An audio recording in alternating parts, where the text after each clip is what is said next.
Jenderal Rikwanto, silakan. Bismillahirrahmanirrahim. Terima kasih Pak Ketua. Yang saya hormati Ibu Lisnawati, turut berduka cita Bu ya, kehilangan putra. Insya Allah Ananda dimuliakan Allah Subhanahu Wa Taala. Amin. Padang. Yang saya hormati Pak Kapolres, Pak Kuasa Hukum, LPSK, KPAI, dan rekan-rekan dari Polres Sukabumi ya, Kapolsek Basep ya. Oh ya. Ya memang ini masalah di mana saja terjadi ya, kalau ada keretakan rumah tangga itu kebanyakan anak jadi korban. Cuma seberapa seriusnya jadi korban itu relatif ya. Namun yang saat ini kita hadapi adalah anak jadi korban sampai meninggal dunia. Ini seharusnya tidak terjadi. Sangat prihatin masih ada kejadian di tempat kita di Indonesia yang seperti ini. Ya, ini kejahatan berat sebenarnya. Orang tua, ya, atau apalagi orang tua kandung, patut diduga turut serta dalam rangka prosesi sampai kematian tersebut. Sebut aja pasalnya tentang apa misalnya. Dari pemeriksaan yang Polres laksanakan sudah saya baca, ini memang spesialis ya, perlu pendalaman psikologi klinis ya, terhadap pihak-pihak, baik orang tua kandung, Bu Lisna juga, termasuk juga Ibu Sambung, Ibu Tiri. Pendalamannya seperti itu, karena ini berkaitan dengan panjangnya waktu si anak kita ini, Anda ini jadi korban terakhir meninggal dunia.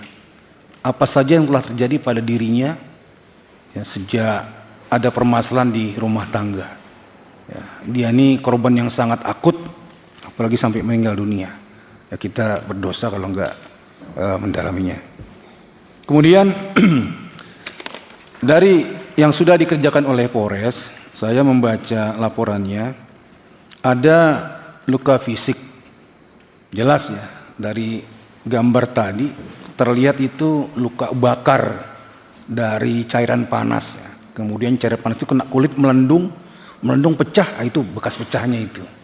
Berarti ada sumber panas yang ada di depan mukanya. Nah, itu siapa yang melakukan?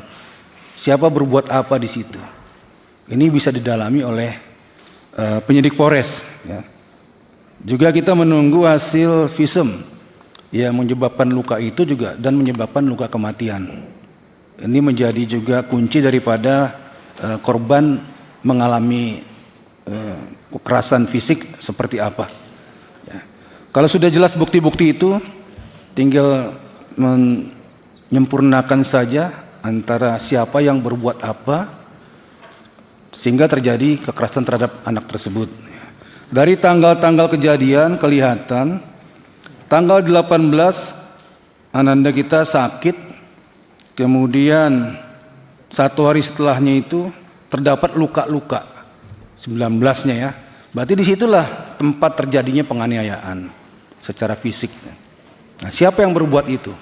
Ini tinggal menguji kemampuan penyidik Polres untuk menyelaraskan ya, akibat yang ditimbulkan dengan siapa yang melakukannya. Fokus saja ke situ. Kalau disertai psikolog silakan saja ya, dilakukan secara profesional. Saya yakin dalam waktu dekat ini bisa terungkap yang terjadi pada tubuhnya itu akibat perbuatan apa, dengan cara apa. Ya. Tangan kosong, pakai alat. Kalau air panas itu kan pakai wadah. Wadahnya apa, digunakan dengan cara apa, dalam posisi apa. Itu yang sangat menentukan terjadinya penganiayaan, siapa berbuat apa, dengan cara apa, akibatnya apa. Ya, fokus ke situ. Nah, berkaitan dengan adanya laporan pembiaran terhadap anak, ya, menelantarkan dan sebagainya dalam Undang-Undang Perlindungan Anak, ini waktunya memang panjang, perlu diurut etape-etapenya, ya. Dari mulai tahun kapan itu, dari KPAI, LPSK mungkin bisa membantu ya tentang apa yang dimaksud unsur pasal itu kepada Pak Polisi supaya bisa menemukan di mana pemberatan-pemberatannya. Ya, agar supaya siapapun yang melakukan termasuk ayah kandungnya patut diduga itu bisa dikenakan sanksi pasal yang dituduhkan. Terakhir, saya apresiasi kepada Polres ya, yang telah berani menetapkan Ibu Sambung ya, korban sebagai tersangka dan telah menahannya.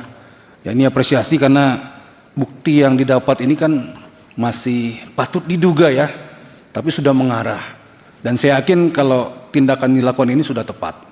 Dan saya yakin juga pasti terungkap sesuai dengan patut diduganya itu. Ya, saya berharap tidak meleset lagi ke depannya dan bisa ditemukan langsung dua hal yang sesuai dengan laporan polisi, yaitu penganiayaan, kemudian juga penelantaran. Ya, agar supaya tidak menjadi presiden buruk lagi ke depan bagi siapapun yang punya masalah-masalah dalam rumah tangganya yang berakibat terhadap anak.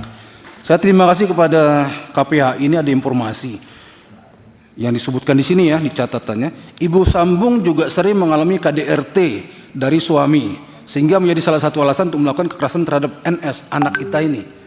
Ya, ini patut diduga ada kaitannya semuanya. Jadi kasus penelantaran itu juga patut diduga ada pembiaran, ya, perlakuan apapun itu ya. Jadi ayah kandung patut diduga kuat. Nah, tinggal penyusutnya saja. Ya, itu dari kami. Mudah-mudahan bisa terang benderang nantinya dan bisa terungkap dan bisa dihukum seberat-beratnya bagi yang melakukannya. Terima kasih Pak Ketua. Ya, ada interupsi? Saya mau menambahkan sedikit.